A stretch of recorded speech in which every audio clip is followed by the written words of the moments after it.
Hmm.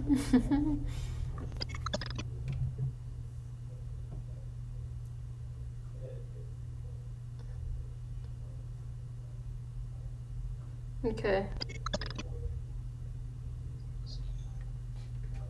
Oh, my mic's on.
Hi there. My name is Brian Wood. I'm with the PR team at Wolfram. Today I'm here with Jamie Peterson. She is from Wolfram U, and she's here to talk a bit about some of the latest events and certifications that are available from Wolfram U. How you doing, Jamie? Hi, Brian. I'm good. How are you? Excellent, excellent. So let's start off with something that I personally worked on just a little bit as well. This data science boot camp. So tell us a little bit about what that is and some of the things that happened this year in data science boot camp. Sure, I'd be glad to. Boot camp was a really great experience. And of course, this was the second year we ran data science boot camp, but the first time we ran it completely online since everybody's been working from home as of Of late. course. So our boot camp happened in July, and maybe I'll share my screen to show you what that event, give you an idea of what that event was like. So here's Sure.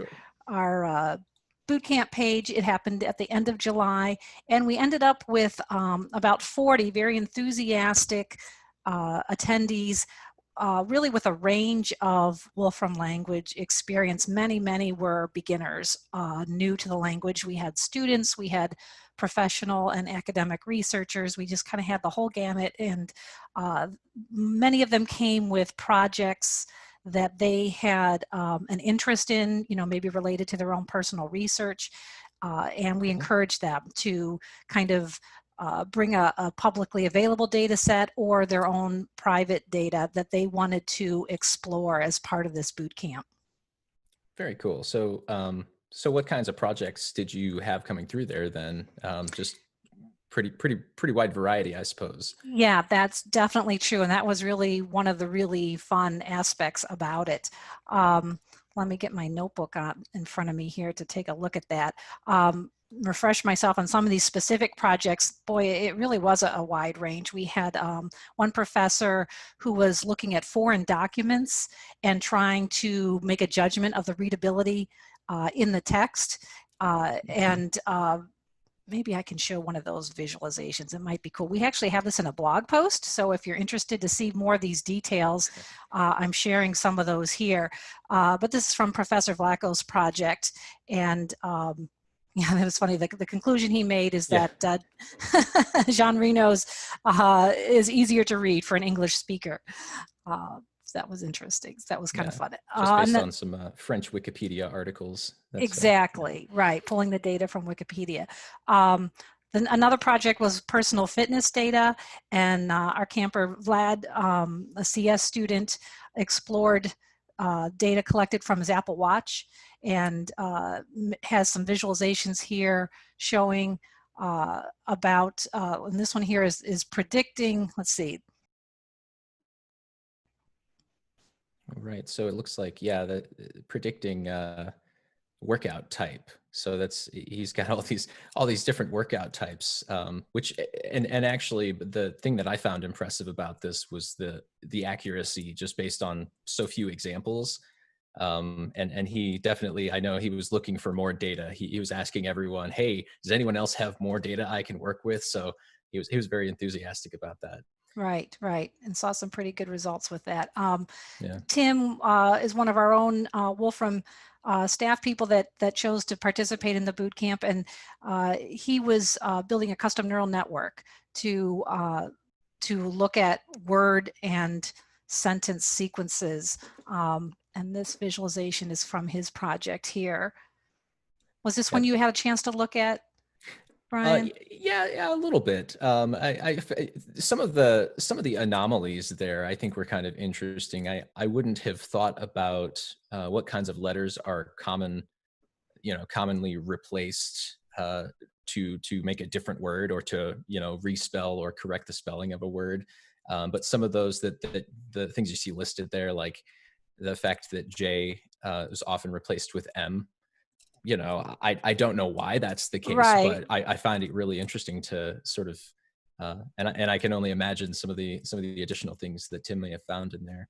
Right, and the motivation for us pulling these particular projects, in addition to finding them very interesting ourselves, is that we had our campers vote on what their favorite projects were, and these were the projects that got the top votes. So, and I think you can see why, and I hope everyone takes a look at the blog post to kind of look a little more into some of these projects. Yeah, and here's the last one that we shared. This is from this was a much more advanced one, I thought. The subspace flow problem, a little bit more technical, but made for some interesting visuals. Right. So what other kinds of events do you have going on besides Data Science Bootcamp? We have all kinds of events going on with Wolfram U. In addition, and I'd like to, if it's okay, I'm going to share my my browser again here, and I'll show you our Wolfram U page, which will help me navigate through some of these things here. This is our Wolfram U landing page, and the topic areas that we offer training and self-learning resources. But to see our events, we go down here to the bottom, and this shows you what's kind of scheduled right now. So of course, Technology Conference training is one of our upcoming events. Study groups is another really great opportunity.